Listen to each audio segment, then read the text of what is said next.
पिछले वीडियो में हमने आपको डेट म्यूचुअल फंड से परिचित किया था। आज उस परिचय को और भी गहराई से समझने के लिए हम डिस्कस करेंगे एक फायदेमंद ऑप्शन आपके शॉर्ट टर्म इन्वेस्टमेंट्स के लिए।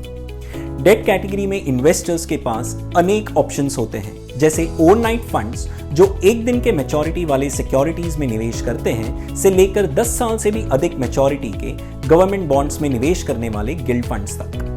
चलो आपकी इन्वेस्टमेंट की जरूरत और समय सीमा के हिसाब से देखते हैं कि डेट ओरिएंटेड म्यूचुअल फंड आपके लिए कैसा एक वैल्यूएबल ऑप्शन हो सकता है, खासकर अगर आपका इन्वेस्टमेंट होराइजन 1 साल तक का है। ये सेट ऑफ स्कीम्स को आमतौर पर मनी मार्केट फंड्स के नाम से जाना जाता है। आइए इन सभी फंड्स के बारे में थोड़ा ब्रीफ में जानते हैं। अगर आप बिजनेसमैन, एंटरप्रेन्योर, HNI या एक इंस्टीट्यूशन है जो अपनी सरप्लस कैश फ्लोज को एक लो रिस्क इन्वेस्टमेंट ऑप्शन में इन्वेस्ट कर रीजनेबल रिटर्न्स अर्न करना चाहते हैं, तो ओवरनाइट फंड्स आपके लिए एक बेटर चॉइस हो सकता है।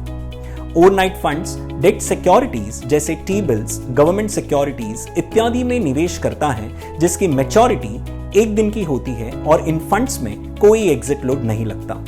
लेकिन अगर आपको अपना सरप्लस पैसा 7 दिन से भी ज्यादा के लिए पार्क करना है तो लिक्विड फंड्स आपके लिए एक प्रेफरेबल ऑप्शन हो सकता है।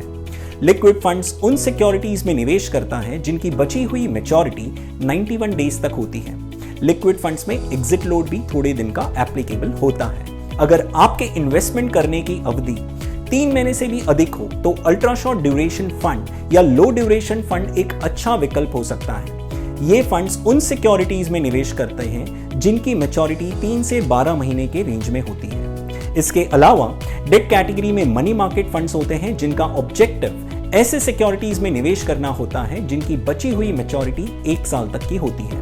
मनी मार्केट फंड्स अक्सर ड्यूरेशन के पर्सपेक्टिव से ज्यादा एक्टिवली मैनेज किया जाता है, जो कि इंटरेस्ट रेट, लिक्विडिटी और अलग अलग मैक्रो फैक्टर्स पर फंड मैनेजर के विचारों पर आधारित होते हैं।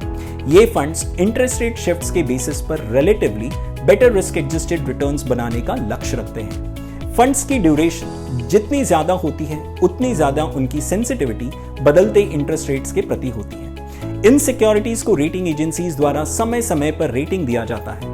कॉर्पोरेट्स, बैंक्स, NBFCs और स्टेट और सेंट्रल गवर्नमेंट्स अपने शॉर्ट टर्म वर्किंग कैपिटल के जरूरतों को पूरा करने के लिए आमतौर पर ये सिक्योरिटीज इश्यू करता है। अंत में ये funds traditional short term alternative से बेहतर लाभ प्राप्त करने का पोटेंशियल रखता है, जबकि उनमें हाई लिक्विडिटी और relatively low interest rate risk होता है। अपने डेट फंड्स को अपने खास जरूरतों के मुताबिक और बेहतर बनाने के लिए आपको अपने रिस्क टॉलरेंस, रिटर्न एक्सपेक्टेशंस और इन्वेस्टमेंट अमाउंट को कंसिडर करना जरूरी है। हमेशा एक ऐसे फंड को चुनना चाहिए जो आपके रिटर्न्स की अपेक्षा और रिस्क प्रोफाइल के अनुरूप ड्यूरेशन और क्रेडिट क्वालिटी पर आधारित हो। अपने फाइनेंशियल एडवाइजर से कंसल्ट करना ना भूलें। उनकी गाइडेंस आपको ये कैटेगरी के फंड्स के सारे तरीके से एक्सप्लोर करने के लिए मौका दे सकती है। Happy investing. Mutual fund investments are subject to market risks. Read all scheme related documents carefully.